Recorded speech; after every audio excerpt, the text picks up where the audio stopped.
Esau cannot believe the wickedness of his own people.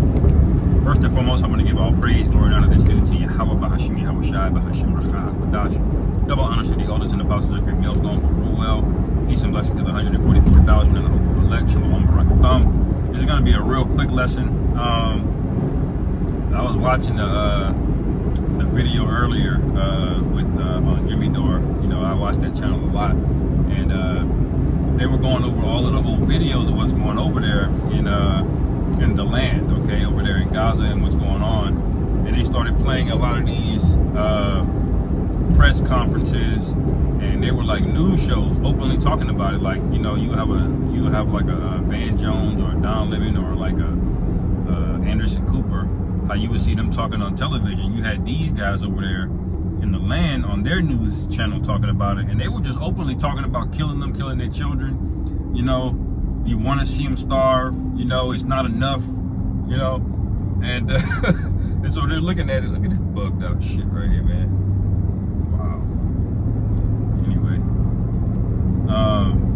and so he's like, I've never seen anything so evil before in my life, like the way they just talk about wickedness. But see, this is their people, all right? Esau has been lulled into a false sense of security, and his aggression has been tampered down, along with everybody else's testosterone, okay, over the years, all right?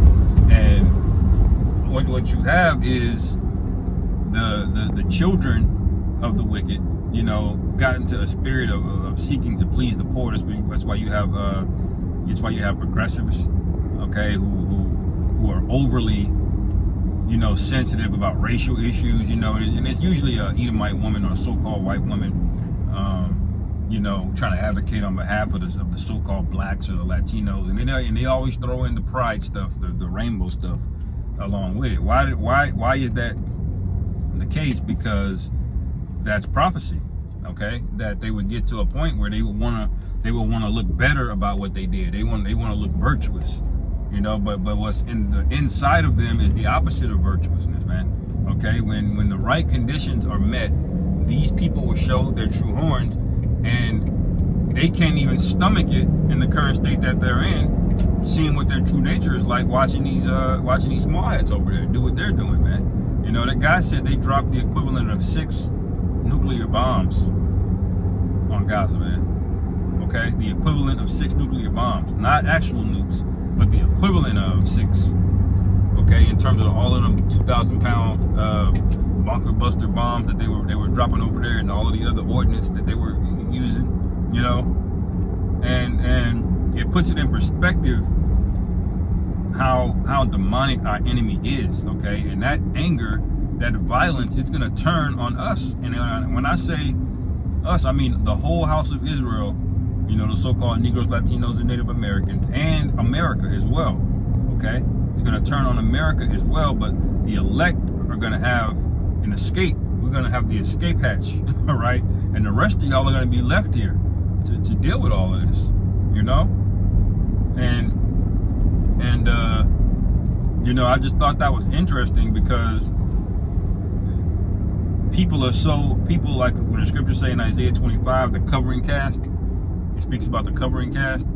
That covering cast is so widespread and pervasive that people are just like in disbelief that people can even be capable of certain things. But we told you this guy was a bloody man, okay?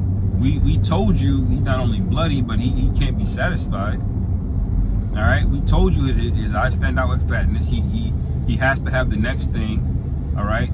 He don't care about the things. He cares about the feeling of getting things, you know. You got something called a shopaholic, you know, and that's usually a woman where she has an addiction to shopping. She doesn't like the things, you know. She likes the things, but she doesn't like the things as much as the feeling of buying the new things. She just likes the idea of having a bunch of bags and buying things new, opening things new. That feeling, that sensation she gets, that's more fulfilling to her than the actual things that she buys. And that's how Esau is. See, Esau doesn't value the things in the earth. He doesn't value gold or anything, resources. He values the process of getting it, which is violence. That's what he really likes. He likes the violent process of obtaining these things, okay? And the scriptures say exactly that. By his sword he shall live. And that's how he was going to rule the nations. And that's exactly what you see what's happening right now. And this is proof of it now, because he has the fatness of the earth. And he hasn't stopped, has he? You know?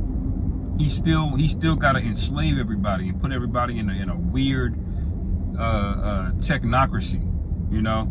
He's still got to try to leave Earth and try to go, you know, colonize other planets and do the same thing there, you see?